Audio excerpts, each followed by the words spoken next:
ఆర్య అంటే అర్థం ఏమిటి? భారతీయులను ఆర్యులు అని ఎందుకంటారు?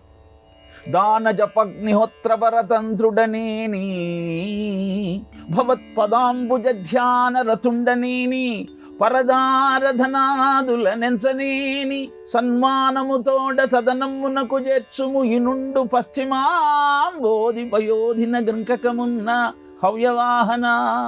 ప్రవరక్షుడంటాడు, నేను దాన జపాగ్నిహోత్ర పరతంత్రుడనేని, దానం చేస్తూ జపం చేస్తూ నిరంతరము అగ్నిహోత్రాన్ని ఆచరించేవాణ్ణి అయితే సంధ్యావందనం సమయానికి నన్ను ఇంటికి చేర్చు. హిమాలయ పర్వతాల నుంచి సిద్ధుడిచ్చిన కాలిపసరు కరిగిపోయింది. ఆ కాలిపసరు రాసుకొని నేను హిమాలయాల దాకా వచ్చాను. కరిగిపోయిన కారణాన ఎలా ఇంటికి వెళ్ళాలో నాకు అర్థం కావటం లేదు. నేను నిత్యము అగ్నిహోత్రం చేస్తాను. అందుకే నువ్వు నన్ను కరుణించి ఇంటికి చేర్చమంటే అగ్నిహోత్రుడు వచ్చి తీసుకో. ఇది ఎందుకు తెలియజేస్తున్నాను అంటే, నిరంతరము అగ్నిహోత్రాన్ని చేసేవాడు ఆర్యుడు.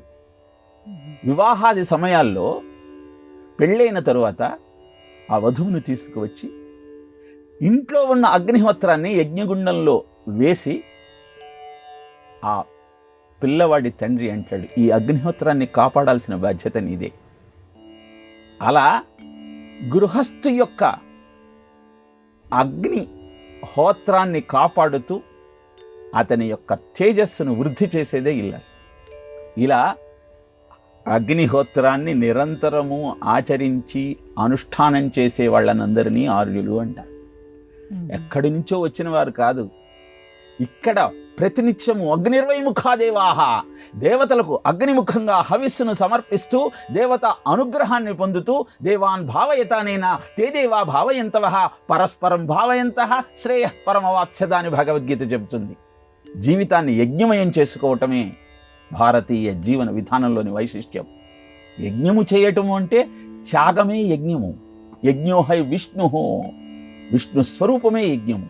ఇలా నిరంతర అగ్నిహోత్ర ఆచరణ అనుష్ఠానాది కార్యక్రమాలు ఎవరి ఇంట్లోనైతే ఉంటాయో వాళ్ళు ఆనందంగా ఉంటారని చెప్పటంలో ఎలాంటి సందేహము లేదు. అలాంటి జీవన విధానాన్ని ఎంచుకున్న వారంతా ఆర్యులే. అందుకే ఆర్య అన్నది గౌరవవాచకంగా, ఆర్య అన్న శబ్దం అగ్నిహోత్రాన్ని ఆరాధించే వ్యక్తుల యొక్క సౌశీల్యాన్ని వివరించే విధంగా శాస్త్రం తెలియజేసింది.